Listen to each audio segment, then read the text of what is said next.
एक गांव वाला सड़क पर टैक्सी के इंतजार में बहुत देर से खड़ा होता है।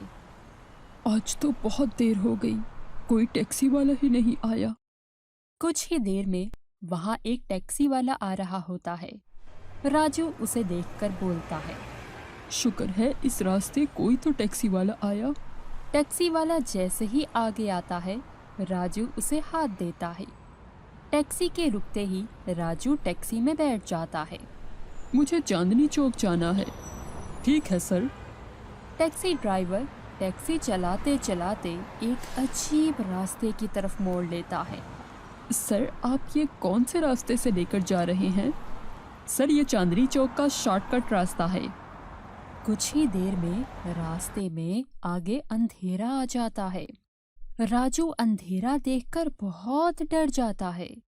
कहाँ लेते जा रहे हो? कुछ ही देर में टैक्सी अंधेरे में गायब हो जाती है। बचाओ बचाओ। तभी जोर जोर से चीखने की आवाजें आने लग जाती हैं। रात होने पर राजू की पत्नी बोलती है, इतनी देर हो गई और राजू अभी तक घर नहीं आया। राजू की पत्नी की पूरी रात राजू के इंतजार करते गुजर जाती है। सुबह होते ही राजू के घर ना आने की खबर पूरे गांव में फैल जाती है। तब गांव वाले पुलिस स्टेशन जाकर रिपोर्ट करवाते हैं। पुलिस के बहुत तलाश करने के बावजूद राजू का कुछ पता नहीं लगता। कुछ ही दिन में गांव के एक पति पत्नी दोनों गांव वापस जाने के लिए टैक्सी वाले का इंतजार कर रहे होते हैं। तभी एक टैक्सी को आता देखकर पति टैक्सी वाले को हाथ देता है और वो दोनों टैक्सी पर सवार हो जाते हैं। पति पत्नी आपस में बातें करते रहते हैं और टैक्सी वाला उन्हें गलत रास्ते की तरफ लेकर चलने लग जाता है और उन्हें समझ ही नहीं आती। कुछ ही देर में टैक्सी अंधेरे में गायब हो जाती है। अरे ये टैक्सी ड्राइवर हमें कहाँ ले आया?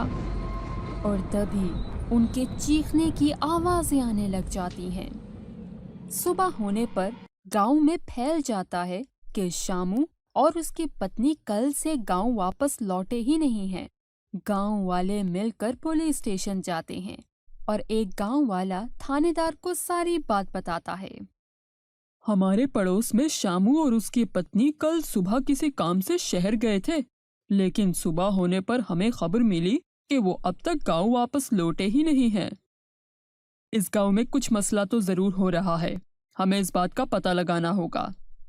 तब पुलिस का एक आदमी बोलता है, सर जो गांव वाले गायब हुए हैं हमें उनके नंबर ट्रेस करवा लेने चाहिए। नंबर के जरिए ही हमें उन गांव वालों का पता चल सकता है। एसएचओ के बोलने पर नंबर ट्रेस करवाए जाते हैं। नंबर्स के जरिए पता चलता है कि आखिरी दफा ये बंदा किस जगह पर मौजूद था। जब पुलिस उस सड़क पर जाती है तो उन्हें वहां कुछ भी नहीं मिलता। ऐसे ही कुछ दिन गुजर जाते हैं। उसी हफ्ते एक और गांव वाले की अगवा होने की खबर मिलती है। जो भी गांव वाला गायब हो रहा है उनके नंबर ट्रेस करवाने पर पता चला कि आखिरी दफा जंगल वाली सड़क पर ही वो मौजूद थे। इसलिए उस सारी सड़क पर कैमरे लगवा दो। कैमरे के जरिए ही हम सारी हकीकत जान सकेंगे। फिर उस सड़क पर कैमरे लगवा दिए जाते हैं। कुछ दिन गुजर जाने के बाद गांव का एक और आदमी गायब हो जाता है। कैमरों के जरिए उस आदमी का पता लगाया जाता है। अच्छा, ये है टैक्सी ड्राइवर जो गांव के लोगों को गायब करवा रहा है।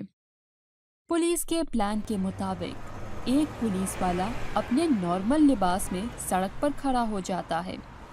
तभी वो टैक्सी वाला आता है तो पुलिस का आदमी उसे हाथ देता है और उसमें सवार हो जाता है। भाई मुझे जरा आगे तक लेते जाओ। टैक्सी ड्राइवर टैक्सी चलाते चलाते उसी खौफनाक रास्ते की तरफ मोड़ लेता है। पुलिस का आदमी चुपचाप बैठे ये सब देखता रहता है। कुछ ही देर में टैक्सी अंधेरे में दोबारा से गायब हो जाती है। तब पुलिस वाला देखता है कि एक खौफनाक सी गार होती है जिधर हर तरफ अंधेरा ही अंधेरा होता है। तभी टैक्सी ड्राइवर एक खौफनाक भूत की शक्ल में बदल चुका होता है। तुम्हें मुझसे डर नहीं लग रहा? तब एसएचओ के साथ पुलिस वहां आ जाती है और भूत को चारों तरफ से घेर लेती है। तुम लोग कौन हो और यहाँ क्यों आए हो? तुम गांव के लोगों को इस जगह क्यों ला रहे हो? जल्दी बताओ वरना हम तुम्हें गोली मार देंगे।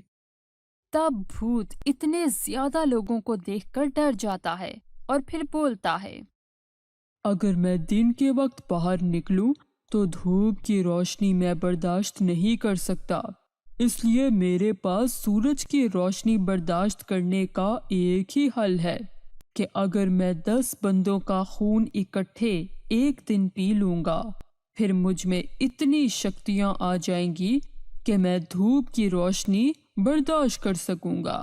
इसलिए मैं टैक्सी ड्राइवर बन के लोगों को गायब कर रहा था ताकि किसी को मुझ भूत के बारे में पता ना चले।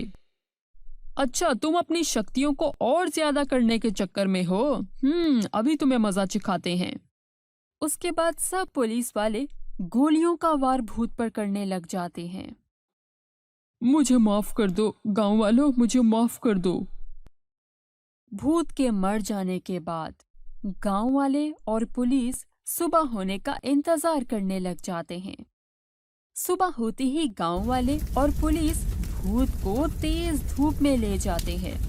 भूत धूप की रोशनी में जलकर राख हो जाता है। उसके बाद पुलिस सब लोगों को जो भूत ने कैद किए होते हैं उनको आजाद करवा लेती है और गांव वालों को साथ लेकर गांव पहुंच जाती है और गांव वालों को उस भूतिया टैक्सी ड्राइवर की सारी बात बताते हैं। सब लोग अपने गांव वालों को वापस पाकर और भूतिया टैक्सी वाले से छुटकारा पाकर बहुत खुश होते हैं।